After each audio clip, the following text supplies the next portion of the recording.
Договорот за името стигна во парламентот. Утре предпладне пратениците ќе ја почнат расправата за потребата од негова ратификација. Председателот на собранието Талат Џафери ја закажа седницата откако денеска се сретнали со координаторите на пратеничките групи, вклучувајќи и опозицијата.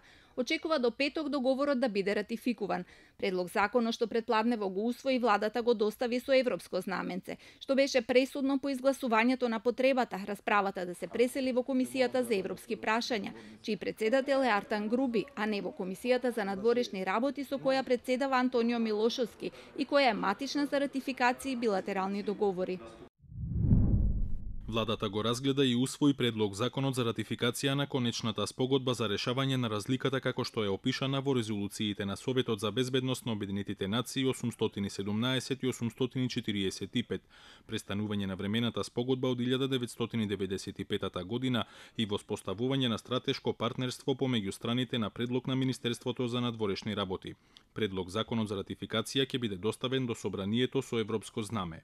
Милошовски реагираше дека во Европа не постои парламент каде што се прескокнува ова работно тело за да се ратификува билатерален или меѓународен договор. Со ова, вели, владата ја злоупотребува својата позиција за да ја протурка ратификацијата во парламентот со што помалку расправа.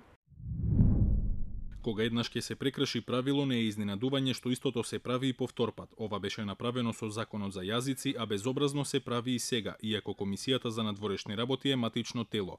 Џабе имаме деловник за работа кога тој постојано се крши. Груби денеска два пати ги избегна новинарите, одбивајќи да одговори зошто предлогот ќе се разгледува во неговата комисија и дали можеби и овде ќе се обиде да ја одбегне расправата како што го стори тоа со законот за јазици. По член 60 став 4 од собранискиот деловник се вели дека работното тело на кое се разгледуваат одредени прашања го определува председателот на собранието. Токму тоа беше и одговорот на координаторот на пратеничката група на СДСМ Томислав Тунтев на истото прашање. Нема дилеми. Матичното работно тело го одредува председателот на собранието врз основа на доставениот предлог закон во согласно со одредбите на деловникот. Европското знаменце сепак го обврзува Талат Џафери матично тело за овој закон да биде Комисијата за европски прашања. Откако ќе биде изгласана потребата од донесување на предлог законот, расправата се сели во собраниската комисија. Членот 169 од деловникот пак ја уредува постапката за ратификација на меѓународни договори. По него стои дека расправата за овие договори се одвива како и за законите по итна постапка. Пратеник, член на работно тело, може да говори повеќе пати по 20 минути, а координатор на пратеничка група по 30 минути, но расправата може да трае најмногу 3 дена. На собраниската седница пак не се одржува општ претрес. Второто и третото читање се на иста седница. Второто читање започнува со претрес по предлог законот и тука не важат временските ограничувања од овој деловник.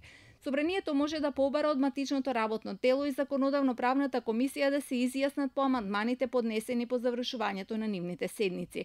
Откако ќе завршат комисиите со работа, законот повторно се враќа на пленарна седница, а гласањето ќе биде со просто мнозинство од 61 пратеник. Поддршка на владата ќе дадат сите партии на албанците, вклучително и тие кои се во опозиција. Сметаме дека ова прашање беше време да се реши, иако е осетливо, секако може би емотивно за нашите граѓани, но некако треба да си надминеме себе си и да одиме напред во нашиот економски развој и интегратиските процеси. Го поздравуваме актот на подпишување на договорот меѓу двете влади за надминување на разликите околу името. Ова е во склоп на нашиот став Македонија да биде членка на НАТО и подоцна и членка на Европската Унија. Што се однесува до следните постапки, ние ќе гласаме во собрание за ратификација на договорот и ќе повикаме на излезност на евентуален референдум за ова прашање. ВМРО ДПМН веќе се изјаснија дека нема да го поддржат договорот.